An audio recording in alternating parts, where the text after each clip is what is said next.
Oh, wait. Lost and found of the racquetball center.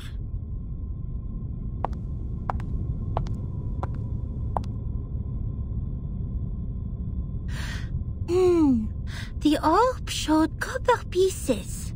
We need to find something that seems to be locked, but is actually not.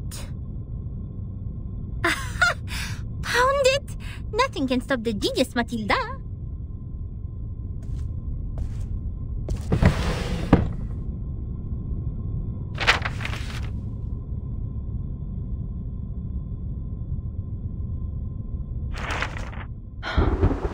The trip to Egypt didn't go smoothly. The ship was hit by a common storm at sea. We were lost in the fog after that, completely off course. Then something emerged from the water. Since the first storm, the Foundation has received frequent sightings of arcane creatures which should have been extinct in history. I had no idea what I was shooting at, even after I emptied the clip. And I didn't know what to do, so the arcanists brought us back on course. She named the precise longitude and latitude of our location, even without using the sextant in the spare cabin. I wonder how she did that. Perhaps the world did look different in her eyes. Then when I was about to step on a random plank on the ship, she suddenly dragged me back. I thought it was only an inappropriate joke. The next second, the plank broke. I was stunned, and asked her how she saw that coming. She just answered me as if we were talking about the weather. Because that plank is deformed like a rhombus. I was confused. Where is the rhombus? She laughed. The rhombus can't be seen with eyes. You shall close your eyes, hearken to the teaching of the Supreme Existence, and seize the moment of afflatus. Of course, I didn't see anything. Nor did I understand what the moment of afflatus was. Perhaps it's just another privilege enjoyed by arcanists, just like their right to be lunatic. Nevertheless, she reached the correct conclusion in a completely wrong way. Is it really possible? Anyway, she saved my life. But that was not enough to settle the differences between us. She remained rejective to working with the Foundation, and I finally gave up on the attempt to persuade them. My mission on that trip was not to make contact with them. Besides, what we needed was builders of the storm observation system, not some liars who would only make things worse.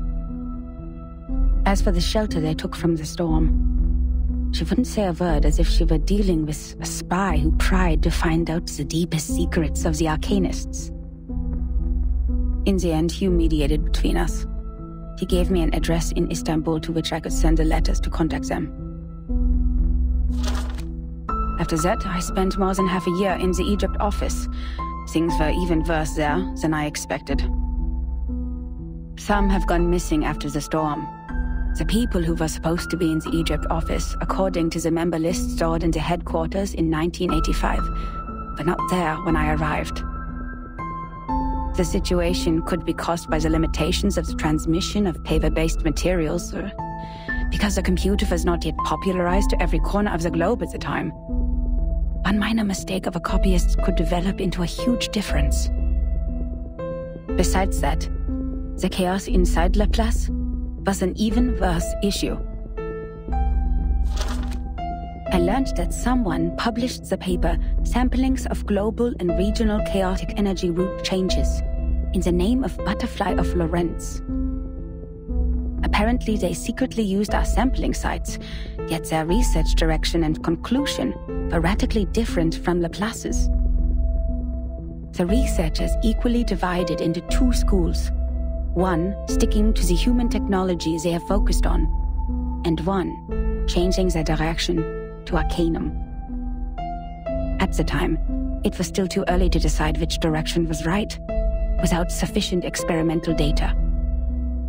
But many already believed that if time continued to be reversed, human technology would only keep falling into decline. while Arcanum, which relies on personal ability, would rise again. It's true that Gnosis cannot be copied, verified by an independent third party, or comprehended through reasoning. Its nature decides that it cannot lay the foundation of science or be popularized to every ordinary person. It takes solid marble to build a castle, not slippery sand. Even so, what harm will it do to rely on Arcanum when the underlying logic of all things has become unreasonable? Before the disagreement was settled, the storm in 1987 was predicted. We were ordered to return to the headquarters 24 hours before its arrival. But the prediction was not accomplished by Laplace. A captive from Manus Vindictae names the precise date of that storm. Our enemies, those lunatic xenophobes, valuing only pure blood, made it further than we did. Yes, we built observation stations, we made countless deductions, we developed multiple simulation models. We made efforts, we sacrificed life, we did whatever we could. Yet the result was that we didn't find any other regions immune to the storm, except the headquarters and another one in North America. In the end, 95% of the branch members were reversed, 87.9% of the equipment was destroyed, and 100% of our predictions failed. In conclusion, our endeavor brought no achievements. As for the captive from Manus Vindictae, the delirium patient who claims that oracles flowed under his parietal bone, when we asked him how he learns the precise date of the storm, he burst into laughter. Can't you hear it? Has God left you behind when he spread his grace? Then he smashed his own skull with a handcuff. Yes, there was no doubt. He was an incurable lunatic. But his insane nonsense was exactly the reason we survived the storm again. No matter how unreasonable or illogical it was, or how much a lie it sounded like. So we'd better believe we shouldn't go out in black today because the fish is swimming in the water. We'd better believe in the existence of the non-physical, everlasting, transcendent world where everyone's soul is a number. We'd better believe in the supreme existence which caused the disorder of time by merely casting its shadow. That means the life of individuals means nothing more than rubbish, and the world is but an imperfect ruin, where only the chosen ones will pass the trial, where the rest will be eliminated by the rain.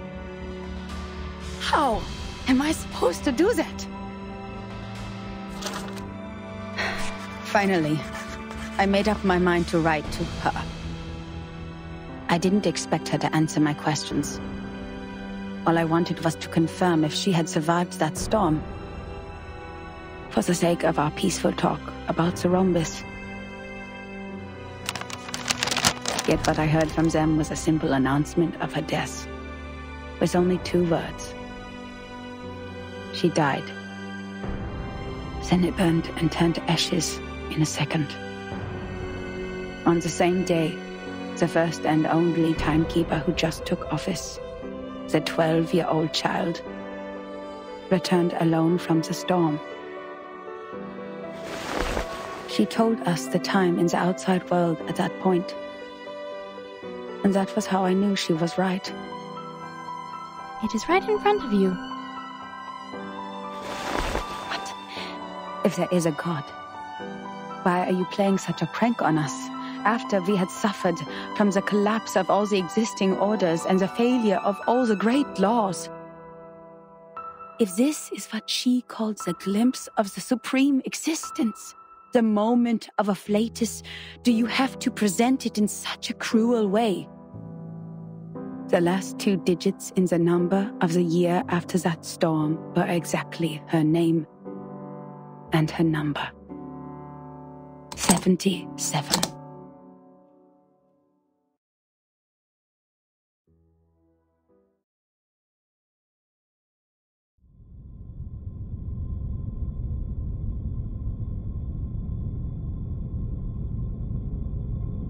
Incroyable!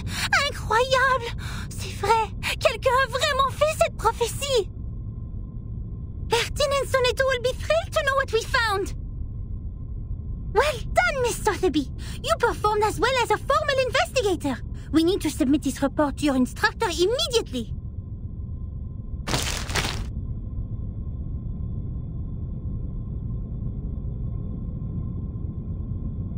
What are you doing in other people's rooms?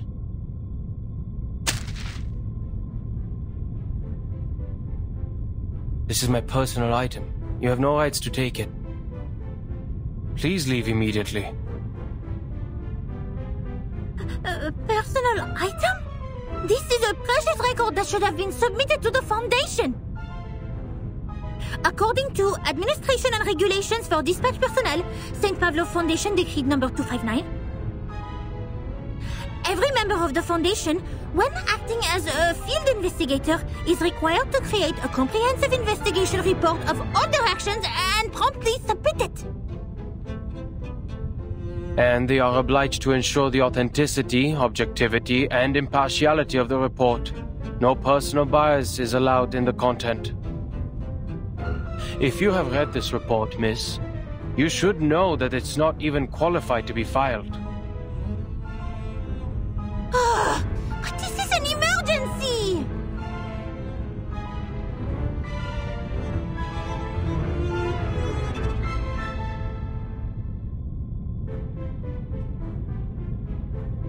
I can tell from your uniform, you are a student of SPDM, or...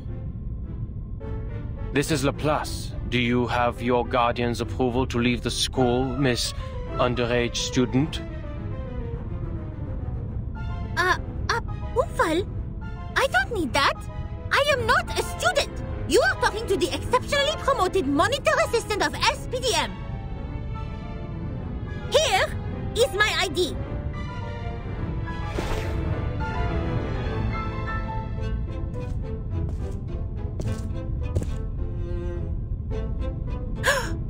Did you just ignore a formal administrator of the Foundation? This monitor assistant will report every misbehavior of yours. Every little bit of them.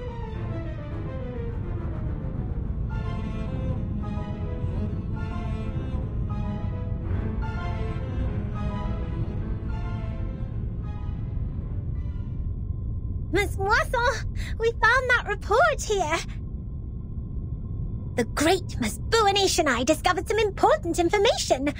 I came to you and Madame Z immediately after we read it. Miss Buanish, why are you confronting Mr. Chair?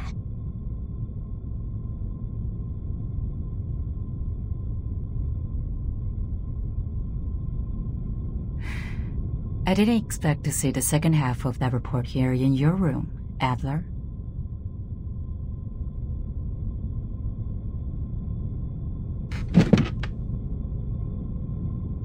Don't call me that, friend. Why not just call me Enigma? Just like everyone else. Relax. I know nicknames mean no harm. But I don't understand. How is a report filled with meaningless words of any concern to you, Madam Z? It provides information about the Arcanist group Virgin is now dealing with. If possible, please give it to me. Of course. How can I turn down a request from Constantine's chief of staff? Take it away. I hope you don't mind the mold on it.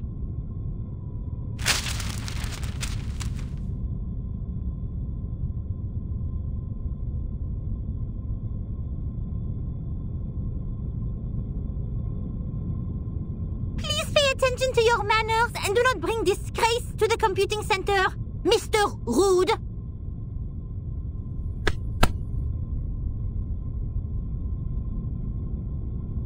Ms. Buanish? Ms. Sotheby? You've done a great job. I'm sure what you have found would be of great help to Timekeeper. And I will report your active performance in this mission to SPDM as soon as possible, Ms. Buanish. We need to further analyze the files you found. The first on the scene could provide more detailed information. Let's get out of here. Contribution exceptionnelle!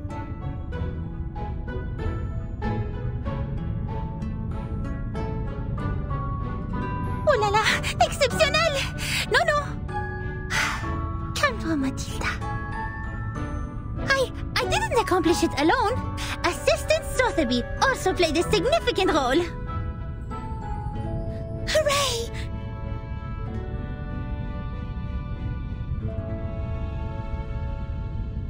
That is to say, Miss Burnish, we can start preparing the balloons and flowers for the twist ball. Speaking of which, this monitor assistant still needs to think about it. By the way, just call me Matilda.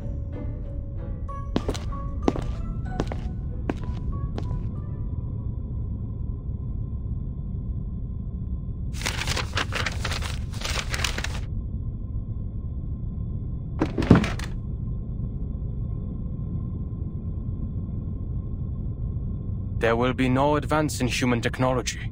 You think so? Even thee, Madam Z, has given up on the study of theoretical physics and become a politician. No. I've never thought of that.